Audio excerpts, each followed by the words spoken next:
At the moment, uh, not at the moment. I think what I'm what I've always been interested in this, what I would call the ontology of the subject.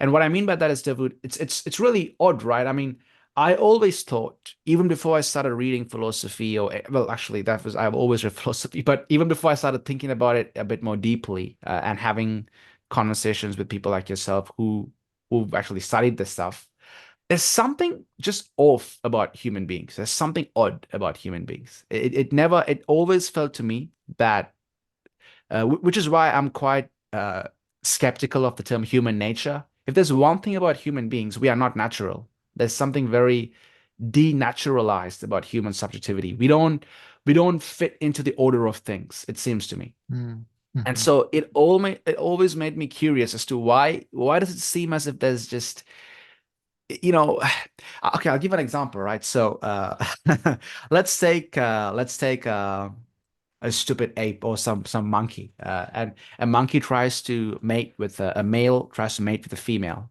At first it'll try to mate with the female, and if the female rejects it, it'll just move on to another female. Or and I don't think this is as common. Unfortunately, it'll probably force itself onto the female and probably rape it. But as humans, we don't we if there's one thing we aren't these like utilitarian creatures who, uh if a woman rejects a man, sorry for the bit of the chauvinistic example, uh we would write poems. We would even desire her more. If a woman is rejected by a man, he would write poetry and poems, and he would go to the ends. He would start wars. He would look at what Elon Musk is doing. A lot of that probably comes from sexual insecurity. Like he would want to go to Mars, the things he would do, right? And Sure. Yeah. it's so if there's one thing about us humans, we aren't utilitarian creatures where if a woman rejects a man, the man, or vice versa, it doesn't really matter. You wouldn't just go like, okay, I'll find someone else. I would just move on to the next one. That doesn't work for Mm. us. When love, as Plato said, is a madness. We would want this person at all costs. And sometimes this is the more of the uh, uh, perhaps the bleak side of things. Once you get the object, you realize you don't even desire the object anymore. You want to move on to another thing. Only once you get Mhm. it, though. So that's Yeah. one example. Yeah. And then certainly as to how you see how humans we partake in self-destructive behavior. I think here's where psychoanalysis gets really interesting, where like sadomasochism and the like. So all of these things made me always realize that there was something off about human beings. And I think that's where my interest in philosophy comes in, because philosophy is, in many ways, I was thinking about, are you familiar with Graham Harman object-oriented ontology? Very superficially. Yeah. Yeah, so I mean, I've read like one or two books by him, and in many ways, I don't even think we need philosophy to understand the world of objects.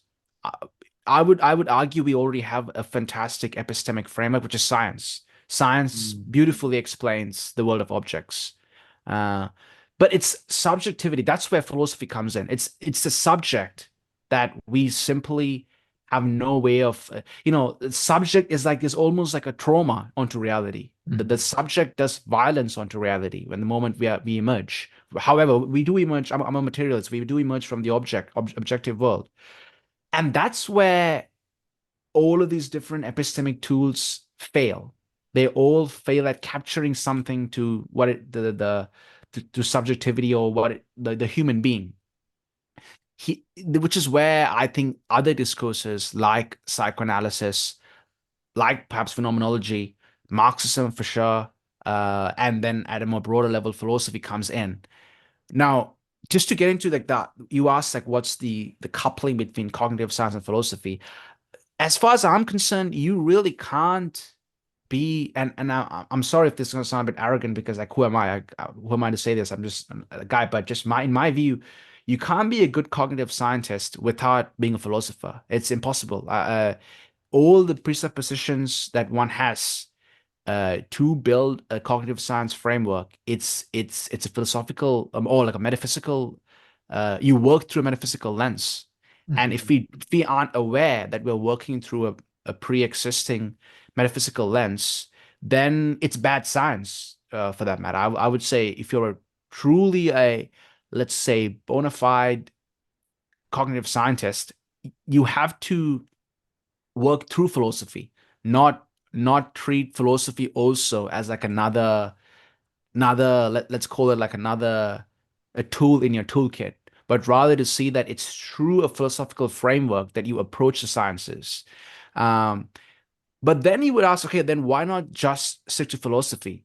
And this probably goes back to my previous question that I think there's something truly, even though it's purely contingent, there's something truly almost miraculous in the scientific method. And I completely almost revere it, this kind of empirical, rigorous method of studying phenomena in the world. Now, it's certainly not the only way to get at truth, but I don't think we should jettison it or kind of just ignore it when we make grand metaphysical claims. I think one has to work through science, which is why, and I'm in fact curious to hear your thoughts on this, David. Like, at least for me, m most of the thinkers I admire and respect, they work through science. They never work against science. They always work through science, and they critique it both imminently within, but also by taking a more of like a objective view and kind of like doing like what you would call it like a meta science or like a philosophy of science. And I think that's crucial to make any progress in thought and to keep this idea of thought to keep it going. Hmm. Hmm. Yeah. There's a great tool for people who are in science, including cognitive science. I don't want to do anything to do with philosophy. And that tool or set of tools, they're textbooks. Because Oh, interesting. when you open a textbook, and textbook is really a mindset. You read glances, you have glances of textbooks in research articles too. The textbook is that mindset that says this is what we're doing. And these are our presuppositions. This is what our concepts are. And what we are doing is important for these reasons. And that's the putting a kind of boundary around what we are doing. You're in a way institutionalizing, but you're basically the gesture of the textbook is to put a protective shield around the scientific discipline, which is a very practical thing to do. That's why the majority of people who work in any scientific discipline don't really concern themselves with philosophy. To concern yourself with philosophy, that thing you describe, that something is off with us, I see that as a feature of some people, not necessarily everybody. Maybe some people don't express it as much. Maybe the majority of people don't express it as much. But anyway, so we have the help of textbooks, and you have to wrestle with the textbook approach, sometimes with your mentors, your advisors, people who have power in the department, and going against the force of the textbook and ask questions about what is it that we are really doing to allow philosophy to be mediated in the work of cognitive science. It's actually quite difficult. So in spite of my occasional criticisms of John Vervaeke, I really admire John. And maybe someday I'll talk about this. My time at the University of Toronto, from 2010 to 2015, I was there. I completed my master's and PhD there. And I was at the time there that, Jordan Peterson was there, normal professor, John Vervaeke was there, they were teaching. There were three professors. I think the third one is, I forget his name. I think his name is John Dolderman or Dan Dolderman.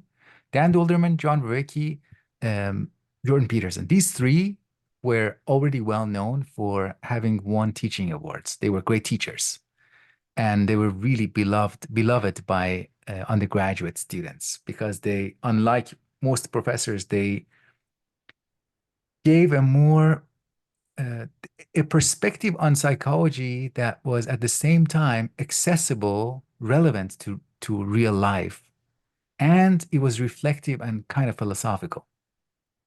Yeah. But John was absolutely a minority. He was so far from being a typical cognitive scientist in that department. I didn't meet anybody who took him seriously. Honestly, I'm being honest with you. They didn't give him a permanent position for such a long time until I don't know. I was in Macau at the time that John was promoted to associate professor finally, when he got tenure. Extremely late. And he was like, to put somebody through that is to almost to directly tell them that, we don't take your work seriously. So that's the philosopher in cognitive science. And Mm. John, I think his PhD was in philosophy, but he also worked with people like John Kennedy is, I think his PhD advisor. John Kennedy did research on painting with blind patients, blind people, not patients, and cognitive science implications. Anyways, the point of my long story is that it is a minority position. It is really going against the grain. I was one time in John's office. I'm hesitant to share this anecdote, but anyways, I'm going to share it. I was in his office and I was telling him, John, like, what is it? Why is it that we have to do neurophenomenology?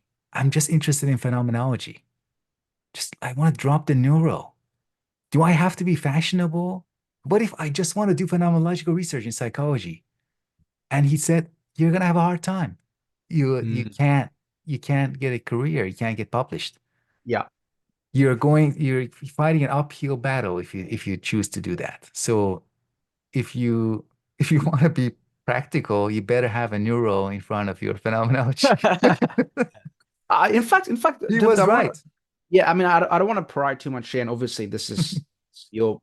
You can cut off whatever you want to cut off. Sure. Uh, but we did talk about this a bit in our previous conversation. But yeah, maybe if you could tell me more about what really turned you off academia, and you kind of left academia even after doing a PhD. I mean, to be fair, you spent a lot of time. You gave it a lot of time of your life, right? I mean.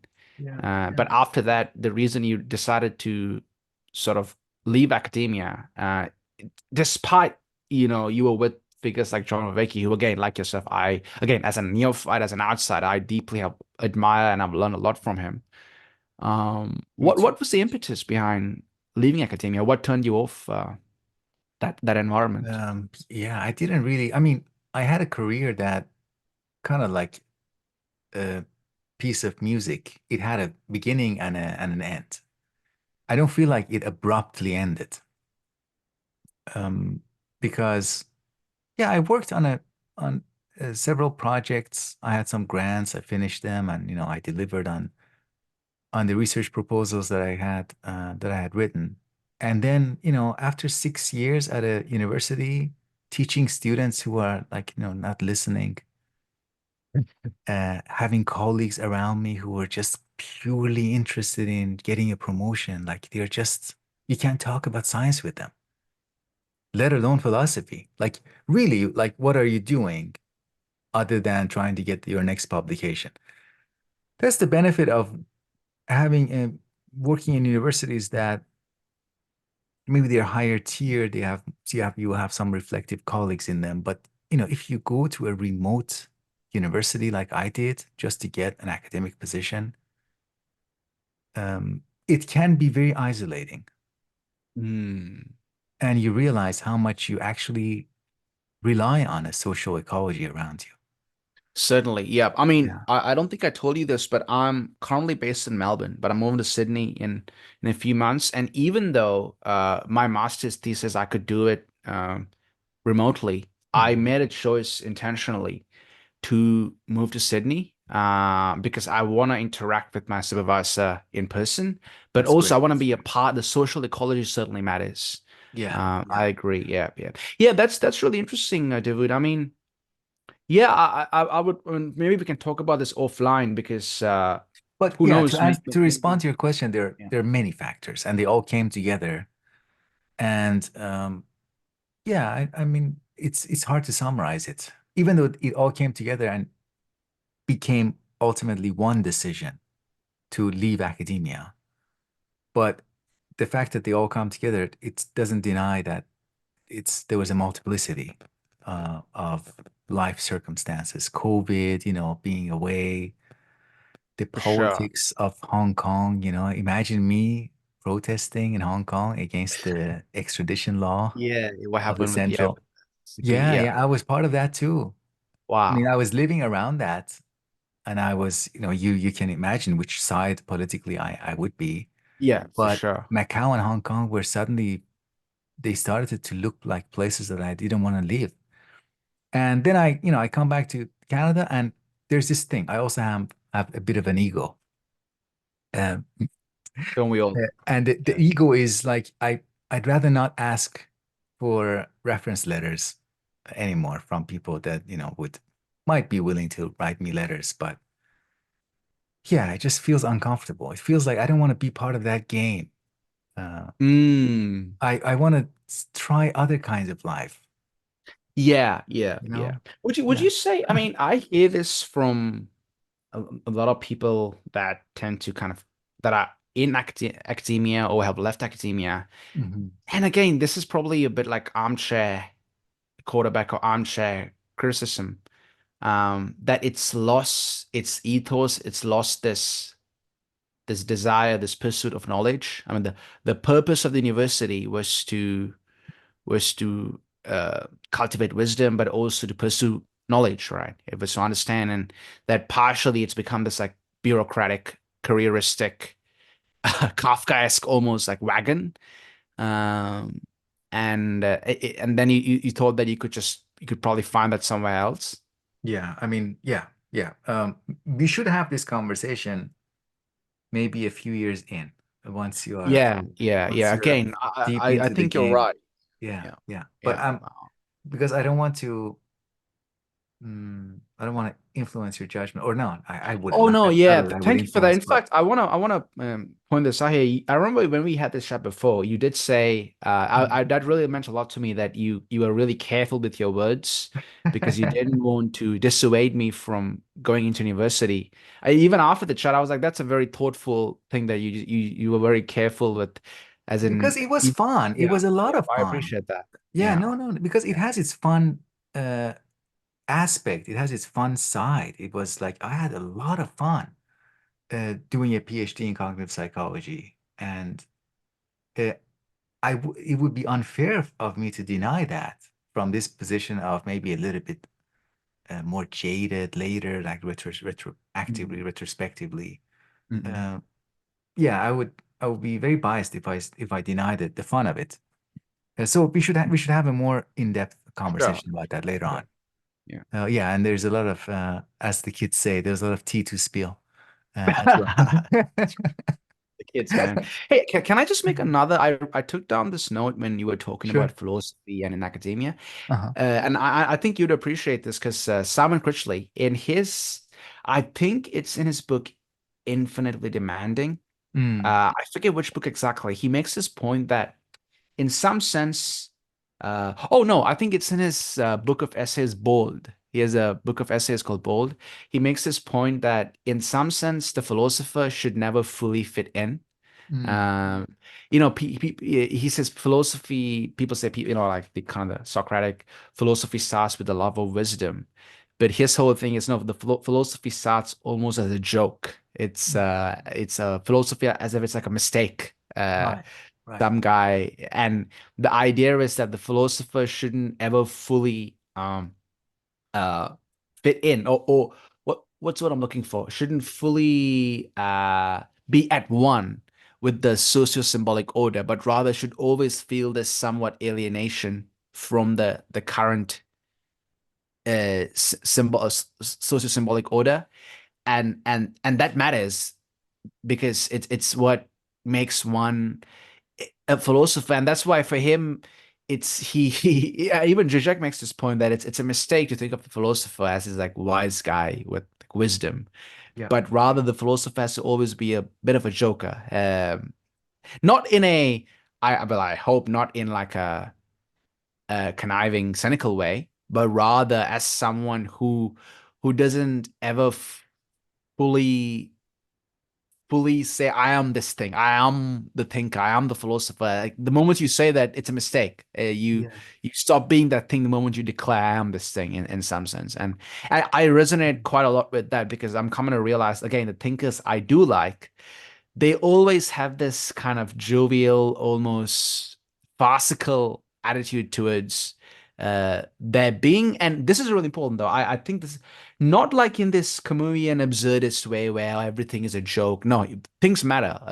For instance, especially if you're involved in like, let's say, more of like the ethical realm, things matter. Like the ethics certainly matter, but it's more about it's not it's more about your ethical life, your, let's call it, how you partake and engage with the social other. That's what's important, not what you feel about yourself as like as a substantial entity that I am a great thinker, or I am a great intellectual, or I'm this wise person that's read a lot of books. And it's always good to kind of always be a bit distant from this signifier of being a thinker, an academic, or a philosopher. But anyway, just Yeah. a few things for you to chew on there. But Yeah. Thank um, you. Thank you. yeah, Yeah. Yeah. I don't know. I'm that those questions like sometimes I correspond with my academic friends and they remind me how far I've come away from it, away from that, because they do still think about this, like, what kind of person am I? They still raise questions and they want you to reassure them. And they talk about like I have some mentors. I had dinner with somebody recently, and they still talk about the number of publications they had, the awards. They want to kind of bounce those things on you, off you, to kind of make it more real, because it is always in the through that gaze that you can yes, confirm the presence of these like prestige symbols. Yeah. yeah. Anyways, let me get one more question in. Of course. Sorry. Uh, Yeah, man, I talk no, too no, much, no, man. no, no, no, no, Yeah. no, no. I enjoyed it. I think everything you touched on is deeply relevant. Um, but some of the threads that we open, we can't necessarily we cannot tie them all back in. Okay, I wanted to ask you, um, what shortcomings? I mean, you already talked about the culture of narcissism, and narcissism is not necessarily a bad thing. We have an everyday I concept of agree. narcissism. It is like, we go through, according to the Freudian psychosexual development, we all go through the oral stage, and our survival depends on it. We also all go through a narcissistic, a phase where we become able to appreciate our image and say, "Oh, that's me. That's how other people think about me," and that's an ability. But to not fixate on that, like the way we should not fixate hopefully we won't fixate in the oral stage, oral fixation. Hopefully we also will not fixate on this narcissistic ability. Uh, but other than narcissism, what other shortcomings uh, do you find in internet commentators of philosophy? Do you have criticism of how people approach and engage with this space? And I'm interested specifically to maybe share some reflections based on your experience with people who are interested in getting started. Yeah, It's, as yeah. you said, it's easy to get in. What should people be aware of, be mindful of? Some of the traps that they should be aware of, the wrong ways of doing something. Yeah. Wow, Davood. I mean, this is again why I joked initially that, I'm a bit traumatized by these questions. It's because it's like I feel it's like Yeah, this by kind the of way, alienation yeah, from like the podcast, like what can I say? yeah, yeah. By the way, just to add a footnote there, trauma itself is not the problem. Mm, The problem, it turns out, is our inability to articulate the trauma that causes us Interesting. problems. Interesting. Yeah, yeah. I mean, maybe you're helping me here with that. But so the moment you Yeah. start talking about it as a trauma, it's like it evaporates. That's true. Yeah, yeah, yeah, yeah. Yeah. So I mean, great. I would say this, because I certainly we have this kind of cordiality and congeniality. I can talk openly. Say I don't think I have it as much, but I've this is the second time I've been a guest on another person's podcast. But one other time I was invited on, and I was asked a similar kind of question, but the this was even worse because the person worded it in such a way where it was like, "Do you have any advice?" And I was Oh like, yeah. "Brother, you don't want to get advice from me, brother. Like that's I do not have any. Whatever happens, whatever I say, it's just not advice. It's just Right, opinion." right, right. Yeah, yeah. Uh, I would say this. I would say this, right?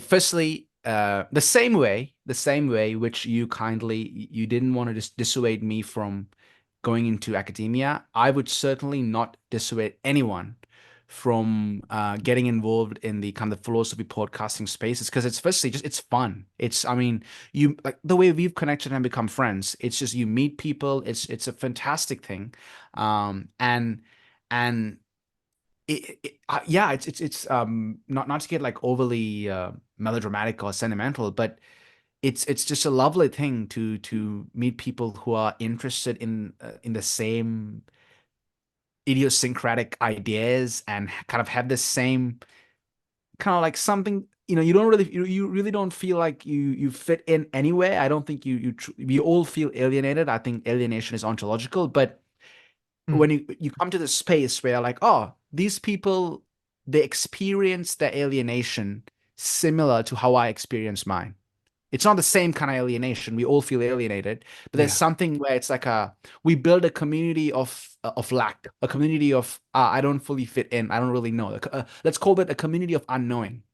Okay. And so along those lines, I'd say maybe if if I could tell myself when I started off, again, I'm still starting off, this is, it would be to not make the podcast about yourself. I Oh, think a big mistake people make is they focus too much on how they appear to the viewer, how they appear to their audience, the listeners.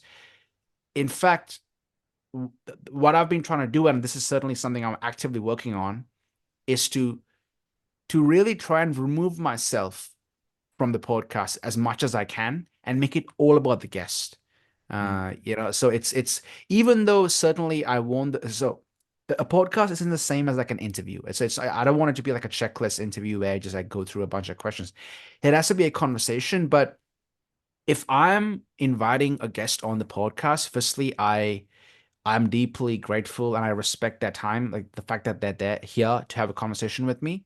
So even when I give my opinions, and I don't always succeed at this, I try to make sure that whatever opinion I give, and whenever I do engage as an interlocutor, it's not to make myself look smart or make myself look like I don't know, to give myself this like aura of intelligence or perspicuity, but rather to bring to surface or to put the spotlight on what the guest is saying.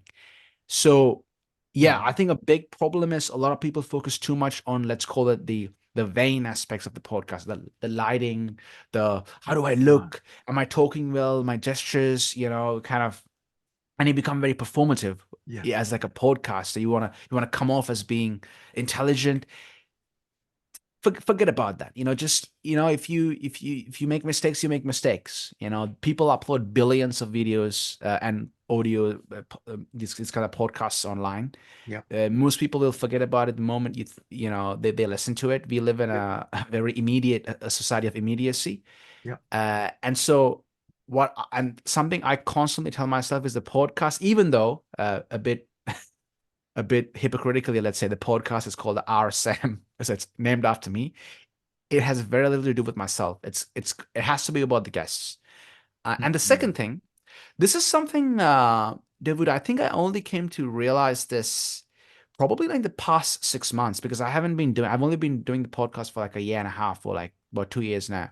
mhm, It's that podcasting itself is a deeply social it's a social endeavor. Like, don't, even though the podcast is something I do on my own, I now recently I've been uh individually connecting with some of the listeners, and organizing Zoom catch-ups, and one in person, in fact, because the person's based in Melbourne, but a lot of them via Zoom, and making it more a collective project, a collective endeavor. And I personally like that because, firstly, just like, in like a very, as you said, like the social ecology, it's something we quite lack Mhm. in our society. And then also thinking of the podcast as a collective project in like a in like an odd way, that alleviates a lot of the pressure that I put on myself to be a very good podcaster, because I realize that this is more of a project. This is something I'm doing together. This is something I'm doing with other people. It's not just the onus, or like the weight of running a good podcast isn't on me. I kind of, let's call it, to put it crudely, I distribute the responsibility across a few people. So, like, if I could mention, like, recently, my partner, she's been lovely and helping me out with some of the thumbnail designs and giving me advice on like graphics. And so, from that to also connecting with my guests and working towards, sorry, not guests, sorry, listeners, and working towards, all right, what do you want? What kind of content would you have? So yeah, I think those two things is what I would say as, like, perhaps feedback or certain Mhm. intimations that I have about podcasting. It's firstly treating it as like a social project, a social endeavor, but also perhaps following on from that, not making it about yourself, but rather about the guest. Nice, nice. That's amazing. I really love that response. And uh, it's not, it moves us, you're inviting us to think about it rather than broadcasting like a speaker. You're putting a speaker in a space. You're putting a feeler in a space to see what we can find, what you can discover now that you have Mm. put these material or content out there in the world, what kind of feedback you get and what that feedback says. That's why I was even interested. I said I'm even interested in responses to my invitations from potential guests if they say no, because that's like that's the feeler giving me something, you know. That's I see. what I is see. that? What is happening? What is this thing Yeah. about? Because the perspective What of would your others, thoughts, yeah. just, right back at you, what would your thoughts be on the matter? Sorry for the interruption, but, like, what would your Which thoughts one? be on this idea of this, perhaps criticisms, or to Yeah. I don't know what the proper term is, of this philosophy podcasting space, which Well, it is a growing space. A yeah. lot of people are becoming a part of it. Yeah. It's growing in the sense that, I mean, I'm not sure how much it is actually growing.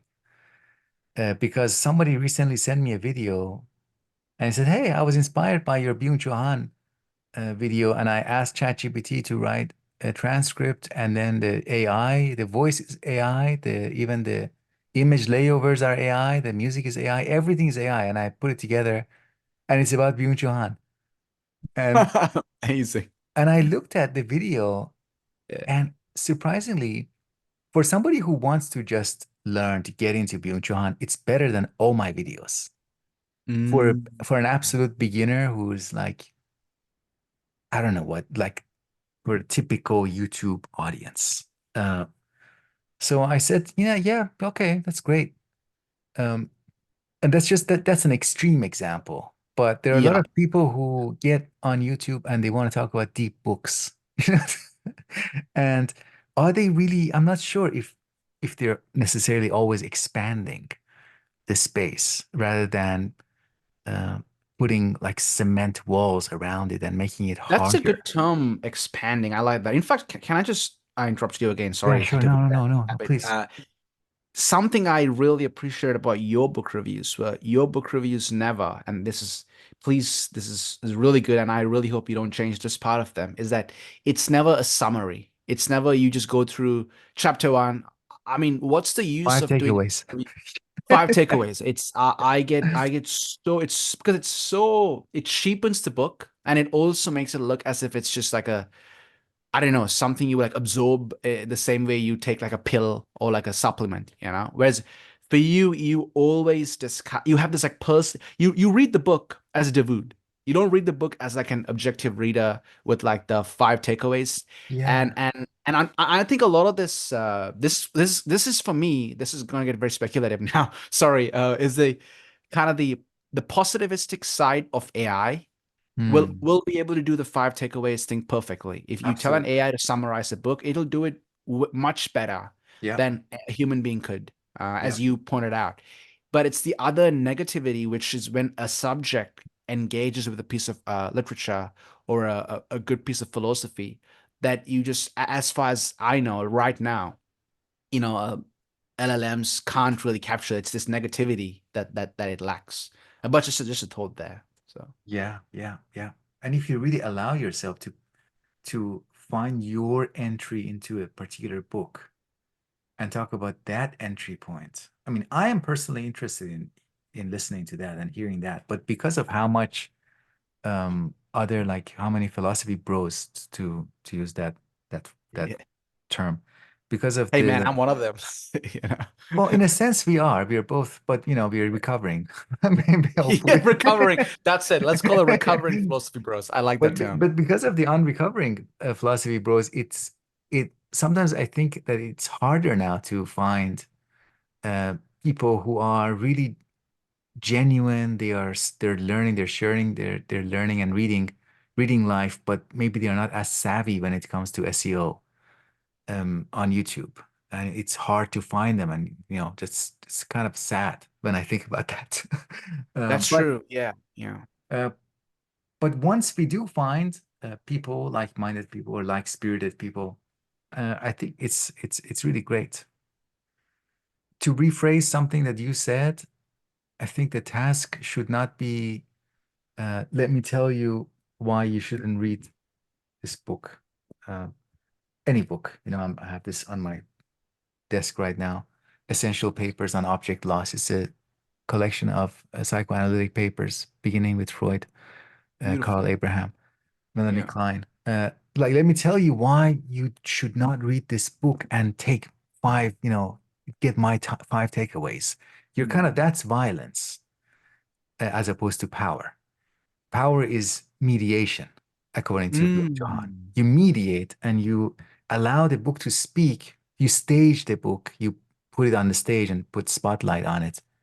And then some people, I love it when, and thankfully, I get this kind of comment quite regularly that I'm interested now in reading the book. I was like, wow, that's it. I'm interested now. I have an interest. That's great. I Yeah. can't There hope for can be anything nothing better better than than that. that. Yeah. Yeah, Yeah. yeah, yeah. So, but there are a lot of things that are good for maybe YouTube, viewer counts and watch hours, might not necessarily accomplish that. So there's some trade-offs, but there are also some learning opportunities for us to do it better. What if, this argument, I think people do make the argument that, yeah, it's to put it crudely, it's quality over quantity, right? The idea is the quality of what you create. Sometimes, yeah, yeah. Sometimes. But Not this is where I'm a bit conflicted, if I'm being honest with you, Dawood, is that the thing is, we do need quantity too, right? As in, there's something in the quantity also that matters in the sense that we do any author. Let's take any author. They want people to buy their books. If Mhm. not, you wouldn't put your work out publicly and engage with the social space. And this, in fact, goes back to the initial point you made. There are people who don't want to engage in the social space, especially online or the virtual space. But then why is it that you and we do want to engage? We do create work, put it out there, connect with people online. So I'd say one reason for that is because we do want, in a crudely put, the quantity. We want to connect with people. We want to expand, which is why I like that term. So it, I used to be extremely let's say contemptuous of this idea of like views and clicks and the whole yeah, getting more and more the content game. But I think Yeah. now more and more I'm coming to realize that one has to view it, to use a pretentious term, almost dialectically. You need to see that within this within my uh rejection of that kind of thinking, there has to always be where you uh bring in the parts of it that in a sense you realize that quality requires quantity too. And you learn how to mediate and play that game, not where you find this perfect synthesis and then you got a perfect balance of quality and quantity, but rather to realize that in some sense one has to constantly uh, play this game of going between quality and quantity, and learning how to play that game. Not that you'd meet this point of equilibrium and then you'd hit the perfect spot, but just to accept the fact that it's going to be an ongoing almost struggle or almost battle that one would uh partake in if they are to engage in this social space. Yeah. Yeah. I don't know if that made sense, but No, I agree with you. I agree with you. And in fact, that project of reaching for, quantity, caring, allowing yourself to care about it a little bit, it works against narcissism in some ways because you can always say, I'm so amazing, people don't appreciate me. correct. That's what I They mean. don't view my videos. That just proves that I'm a genius. It's like that. Yeah, yeah, That's it. exactly. Yeah, that's a Yeah. perfect example. That's a Yeah. perfect example. Yeah, but Yeah, it's like if you yeah, if you retreat it as a question instead, like what does it mean if I do something and the more people become interested or more people view the the video, the content or the material. It gets a little bit tricky when we get into the domain of algorithms and correct. that becomes a little bit we are talking about multiple topics at once that are difficult to disentangle, but putting that aside, just interest of others. If you put the video in front of 100 people, maybe one video, 10 people will be interested in it to watch it until the end. Another video, maybe 85. What is it Yeah, about that other video? a bit of a addendum to that would be that, which is why you're right. Firstly, the algorithms have become our big other. It's just this almost like the god that, like divine providence that we need, we need to live our lives through, right? The big other. But um the other addendum to that would be, I don't know how this is even possible, and I think you're doing it through your book club. It's this, I'm trying to see if we can make this philosophy podcasting medium more multipolar over it being unipolar, Mm. because unipolar is one person creating, and then a bunch of random, as far as we're concerned, random bots, could even be bots online just consuming what we create, right? But trying to make it multipolar would be building spaces, creating spaces, ecologies of practice, to use a term by John Maveki, where you can engage in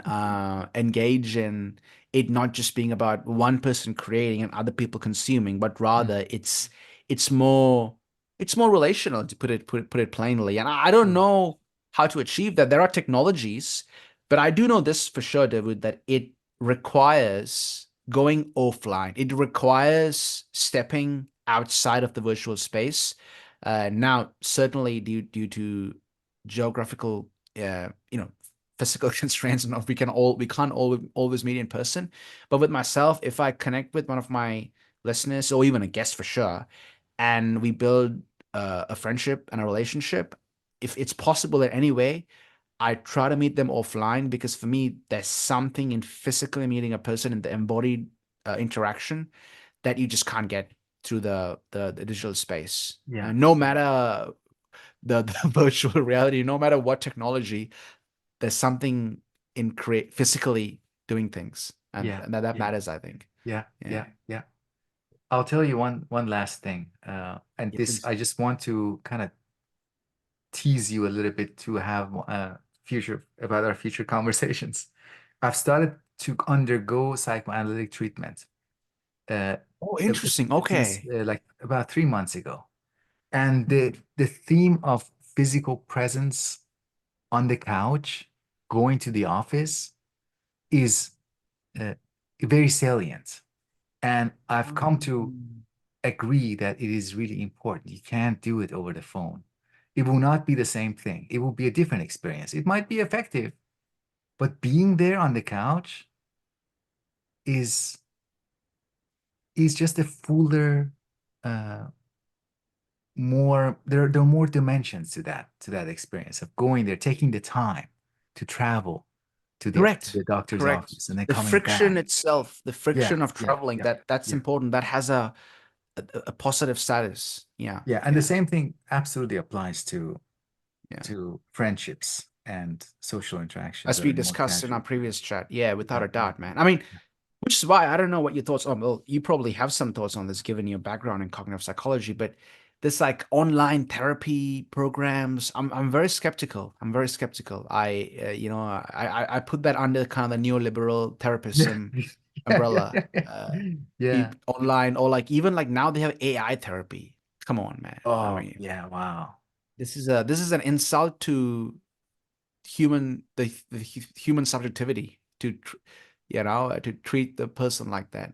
Yeah, yeah, yeah. Yeah. It's like, like sex toys. This is like psychic toys. Correct. Correct. Yeah. Yeah. Sean Kelly, the Heideggerian, he made a once in a he said in a lecture, he said that there's all this question about can we have AGI? Can we have the uh, artificial general intelligence where we have machines that become like humans? He's like, yeah, probably, maybe, or it could be the other way around where we think we have AGI, but what's really happened is humans have become more like machines.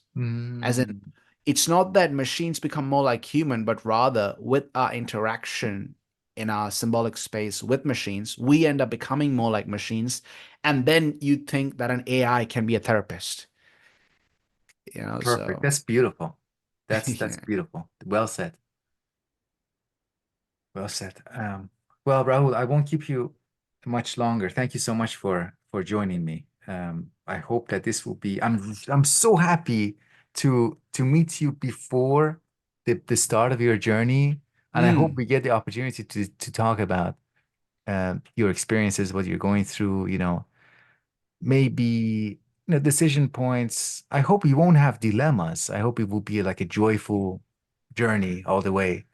But if there thank you, are, man. decision points and if there are things that you'd like to reflect on together with me, and I'm always available. Of course, I appreciate that, David. Yeah, And, yeah, and thank you for your yeah. insights Yeah. Oh, on cheers, this. man. And I'm grateful for your time, man. Please, man, any of this like cut shop, do what you got to do because I'm not the most articulate person out there. No, a lot of this I was thinking with you. I wasn't even sure what I was saying. I was thinking with you in this. So, No, it was good. yeah, It was great. it's. It was Oh, great. cheers, man. Thank you. Yeah, Don't underestimate. Yeah. thanks for the invite, and also as needless to say, I'm thoroughly enjoying your material on YouTube. It's yeah, keep it up. Thank It's you. great. Thank you. Yeah, Likewise. yeah. Likewise. You too. You I've too. learned a lot. Yeah. Thank you. Thank you so much. All right, man. All the best. All right. Cheers, Till David. next Keep time. safe. All right. Take care. Bye. Bye-bye. Bye. You too.